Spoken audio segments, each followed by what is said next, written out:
Hello, ഞാൻ ശിവല എൻജോയ്ക്കേണ്ട ടീമിലാണ്.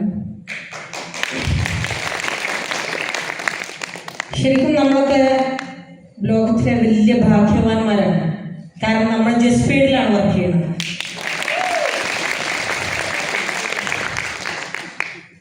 Work ചെയ്യുന്നില്ല. We are the partner.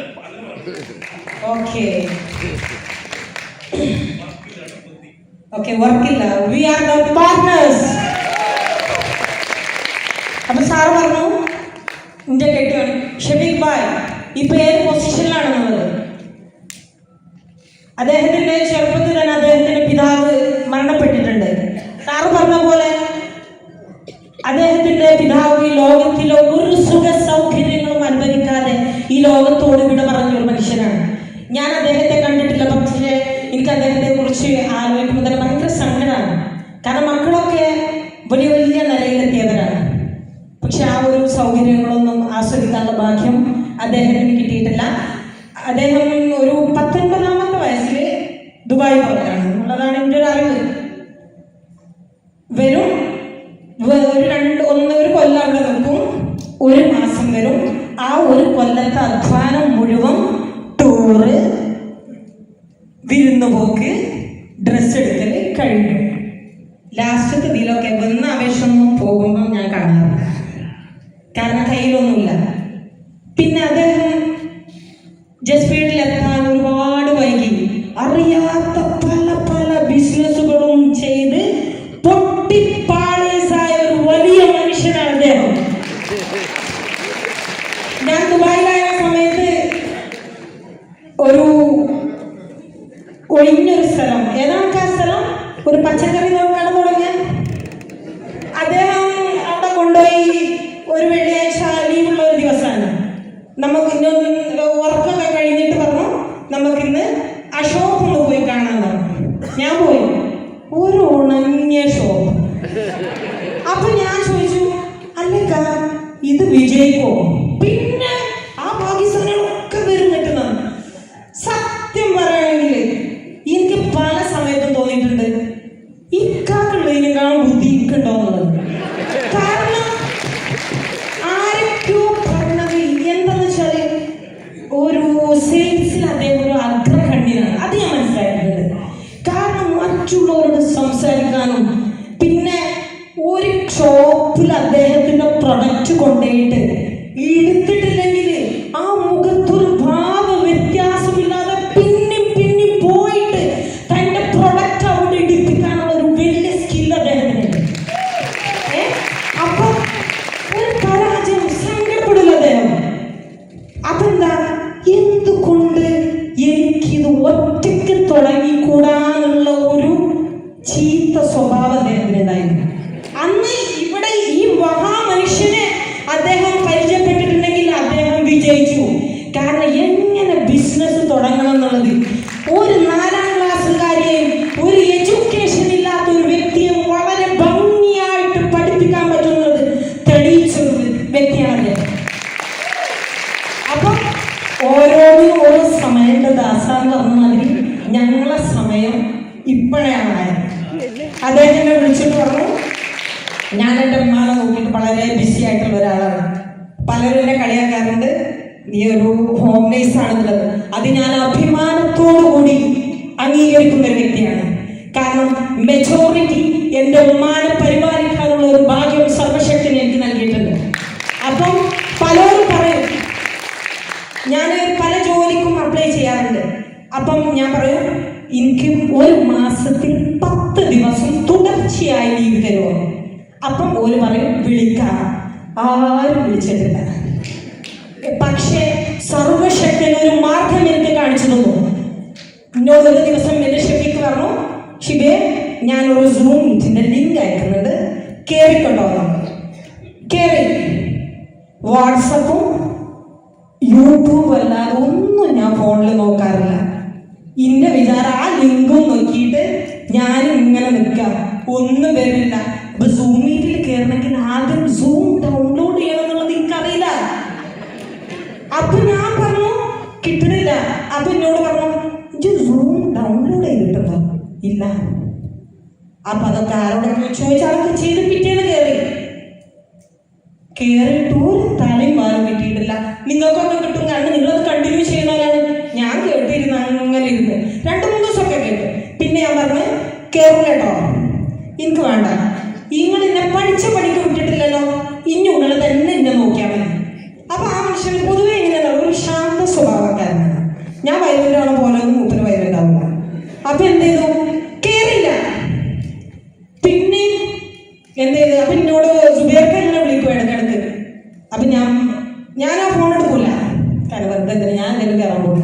Shefi ചോദിച്ചു എന്താണ്, ഞാൻ പറഞ്ഞു എന്നോട് പറയും വേണ്ട, ഞാൻ അതിക്ക് കേറൂല. പിന്നെ പിന്നെ പിന്നെ എന്തോ ലൈഫിൽ എന്തെങ്കിലും 41.5 കഴിഞ്ഞു, 42 ആവാനായി, ഒന്നും ചെയ്തിട്ടില്ല. പിന്നെ എനിക്ക് തോന്നി എന്തെങ്കിലും ഒന്ന് ചെയ്യണ്ടേ. എല്ലാവരും പൊതുവേ പറയുന്നുണ്ട് കസ്തൂരിന്റെ ഗന്ധം വരുന്നത് മാനിൽ നിന്നാണെന്ന് അറിയില്ല എന്ന് പറഞ്ഞ മാതിരി. അതെനിക്ക് തോന്നി, പലരും ഇങ്ങനെ പറയും കുഴപ്പമില്ല. അപ്പൊ എനിക്ക് തോന്നി എന്തൊക്കെയോ ഒരു ചെറിയ ഘടകങ്ങൾ എൻ്റെ കയ്യിലുണ്ടല്ലോ, എന്നാ എന്തുകൊണ്ട് അത് നല്ല രീതിയിൽ ഉപയോഗിക്കാൻ പറ്റിയ ഒരു പ്ലാറ്റ്ഫോം എൻ്റെ കയ്യിൽ വന്നിട്ട് ഞാൻ എന്തിനാണത് തട്ടിക്കളയുന്നത്. ഞാൻ ഇറങ്ങിയിട്ട് സൂം മീറ്റിൽ വീണ്ടും കയറി. അപ്പൊ കണ്ടിട്ട് ആദ്യം ഒന്നും ഞാൻ മൈൻഡ് ചെയ്തിട്ടില്ല കിട്ടിയത്. പിന്നെ കയറിട്ടിന്റെ ഇതെന്താണെന്നറിയോ, സാറ് ക്ലാസ് കേൾക്കും, നേരെ ഇങ്ങോട്ട് നിൽക്കും. ഇങ്ങോട്ട് ആരൊക്കെയായി സൂമിലുള്ളത്, ആരൊക്കെയുള്ളത് എന്നൊക്കെ നോക്കി ഞാനൊരു അറ്റൻഡൻസ് എടുക്കും എല്ലാവർക്കും. ഇതെന്താ പറയുക കണ്ടല്ലോ, ഡെയിലിയുള്ള പരിപാടിയാണ്, നല്ല രസം. എന്നിട്ട് ബാപ്പ ഈ കോടികളെ കണക്കൊക്കെ കേൾക്കുമ്പോൾ ഞാൻ നോക്കും. അപ്പൊ കാരണം 8 മണിക്ക് തന്നെ രാവിലെ ഇതൊന്നും വെക്കാതെ അത് ഉമ്മാനെടുക്കുന്നുണ്ട് ഓണാക്കല്ലേ. എന്നിട്ട് ഇങ്ങനെ കോടിയൊക്കെ കേൾക്കുമ്പോൾ ആ 5 ബക്കറ്റ് പഠിപ്പിച്ച സമയത്ത് എന്റെ സിസ്റ്റേഴ്സിനോട് ചോദിച്ചു, അല്ലെ ശിവ ഈ ഹോസ്പിറ്റലിൽ ഉണ്ടാവും മഞ്ഞ് നീലൊക്കെ ബക്കറ്റ്, അതേപോലെ 10-ന്റെയും 100-ന്റെയും 50-ന്റെ ഒക്കെ നോക്കിട്ടാണ് ബക്കറ്റിനെ കുറിച്ചാണ് ഈ പഠിപ്പിക്കണമെന്ന് വെച്ചത്. അപ്പൊ എനിക്ക് സത്യമായിട്ട് ദേഷ്യം വന്നു. പക്ഷെ എന്നെ കളിയാക്കിയ ആ വ്യക്തിയാണ് എന്റെ ഫസ്റ്റ് ഇൻവെസ്റ്റർ. കാരണം അതൊക്കെ വെറുതെ പറയാം, സ്വല്പം ബുദ്ധിയുള്ള ഒരാൾക്ക് ഒന്ന് പഠിക്കാൻ വിട്ടാല് അവിടെ ഫേക്ക് ആയിട്ട് ഒന്നും കാണില്ല നമ്മുടെ കമ്പനിയെ കുറിച്ച്. അപ്പൊ കൃത്യമായിട്ട് മനസ്സിലാക്കി. രാത്രി ഉമ്മ ഉറങ്ങിയിട്ടില്ല. ആ സമയത്ത് ഞങ്ങൾ ഉമ്മാക്ക് അന്ന് ചെറിയൊരു ഇതുള്ള 1:30 മണിക്ക് ഞങ്ങൾ കണ്ടു സംസാരിക്കാം. അപ്പൊ ഞാൻ പറഞ്ഞ് 3 ആൺകുട്ടികളാണ് അവർക്ക്. അപ്പൊ ഞാൻ പറഞ്ഞു എൻ്റെ ലൈഫൊക്കെ സെറ്റ് ആവണമെങ്കിൽ സ്വർണത്തിന് വില കൂടുകയാണെന്ന് വിചാരിച്ചിട്ട് മക്കളെ കല്യാണം ഉണ്ടാവുമ്പം സ്വർണം കൊടുക്കാൻ നടക്കണം. നമുക്ക് എപ്പോഴും ഭാവി ഒരു സുരക്ഷിതമാക്കണം. മക്കളൊന്നും തരൂല, കൊടുക്കുന്ന സമയത്ത് ഭയങ്കര സന്തോഷമായിരിക്കും. ആ തിരിച്ചിങ്ങോട്ട് ചോദിക്കുമ്പോൾ അത്ര സന്തോഷം അവർക്ക് കാണില്ല. അതൊക്കെ ഇങ്ങനെ പറഞ്ഞു ഇങ്ങനെ ഞാൻ സംസാരിച്ചു പറഞ്ഞു. ആ കമ്മൽ എനിക്ക് കാട്ട്, എന്നിട്ട് ജിൻ്റെ കമ്പനിയിൽ ഇൻവെസ്റ്റ് ചെയ്തു വന്നത് അത് വേണം കേട്ടത്. പക്ഷെ ഒരു 10-15 മിനിറ്റ് കഴിഞ്ഞപ്പോൾ എന്നോട് പറഞ്ഞു, എൻ്റെ കയ്യിൽ ഒരു മോതിരണ്ട്, ഒരു മുക്കാപ്പുണ്ട്, അത് ഇൻവെസ്റ്റ് ചെയ്യും, അത് എനിക്ക് തരാം, ബാക്കി പൈസ തരാം, ഞാനൊരു ഷെയർ എടുത്തിട്ടുണ്ടെന്നത്. അപ്പൊ സാർ പറഞ്ഞ അവസരങ്ങൾ നല്ല രീതിയിൽ ഉപയോഗപ്പെടുത്തണമെന്നല്ലോ. ഉറങ്ങി നീച്ചു കഴിഞ്ഞാൽ ഓരോ സ്വഭാവം അറിയാലോ. ഞാൻ ആ മോതിരം അപ്പം തന്നെ വന്നു.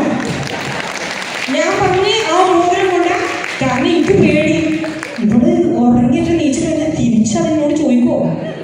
ഞാൻ രാവിലെ കോഹിനൂർ ജോലി തുറക്കണം 9:30 എന്നോട് കൊണ്ടേ വിറ്റിട്ട് ഓണം കാക്കുന്നില്ല.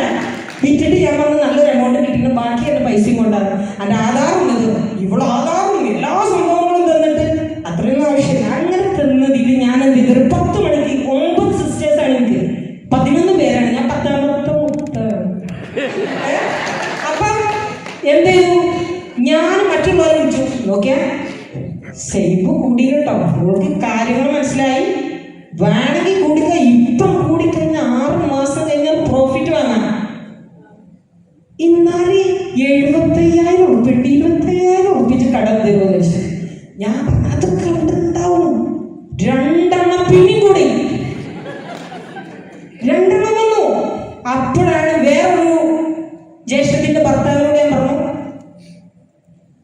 ഞാൻ ഒരു കാര്യങ്ങളൊക്കെ ഞാൻ പറഞ്ഞു കൊടുത്തിട്ട് ഞാൻ പറഞ്ഞു ഇന്നൊരു ദിവസം ജസ്മിൻ്റെ വയനാട്ടിൽ ഒരു മീറ്റിംഗ് ഉണ്ട്, അത് വന്ന് കഴിഞ്ഞാൽ വെറുതെ ആവില്ല. എന്തായാലും നമ്മൾ ഒരുപാട് ടൂർ പോയി സമയം കളയുന്നുണ്ടല്ലോ, ഈ ഒരു യാത്ര ചിലപ്പോൾ ലൈഫിൽ വലിയൊരു ടേണിംഗ് ആയിരുന്നു.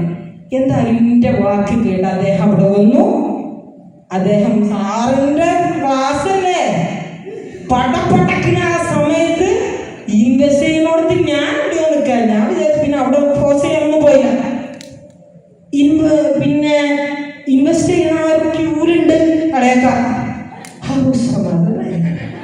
അപ്പൊ ഞാൻ ചോദിച്ചു എത്ര ഇൻവെസ്റ്റ് ചെയ്യണമെന്ന് ചോദിച്ചു. 2 ലക്ഷം. അപ്പൊ ബൈ 1 get 1 ഓഫർ ഉള്ളതാണ്. അപ്പൊ അവിടെയും കിട്ടി. ഇനി കിട്ടാനൊക്കെ തോന്നുന്നുണ്ട്. പക്ഷെ ഞാൻ വിഷയത്തിൽ നിന്ന് മാറി. സാർ പറഞ്ഞത് ഷെഫിക്കന്റെ കാര്യങ്ങൾ പറയാനാണ്. അദ്ദേഹത്തിന് ഒരുപാട് സ്കില്ലുകളുണ്ട്. അദ്ദേഹത്തിൻ്റെ എല്ലാ സ്കില്ലുകളും പുറത്തെടുക്കാനുള്ള നല്ലൊരു പ്ലാറ്റ്ഫോമാണിത്. അതിന് കട്ടയ്ക്ക് ഞാനുണ്ടാവും.